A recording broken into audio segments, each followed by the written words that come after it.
Quest'anno la tradizionale processione in onore e in ricordo di San Pio X, che si svolge alla sera del 21 agosto, giorno in cui la Chiesa fa memoria liturgica di San Pio X,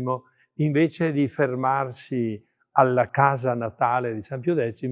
prosegue per il Santuario delle Cendrole. E il motivo è semplice, perché questa chiesa, assieme ad altre chiese e santuario della nostra diocesi di Treviso, è stata eretta chiesa giubilare. Allora, proprio per arricchire di significato questo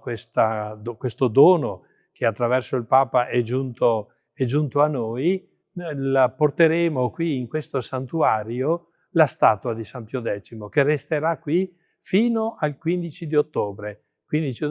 per ricordare il secondo anniversario della Peregrinatio. Approfitto per dire che sulla storia e anche sulla spiegazione delle tante opere d'arte che arricchiscono questo santuario è stato preparato un bel dépliant dal dottor Giacinto Cecchetto, un bel dépliant che è a disposizione dei fedeli che vogliono leggere per informarsi sulla storia e le ricchezze che sono contenute nel nostro santuario della Madonna delle Cendrole.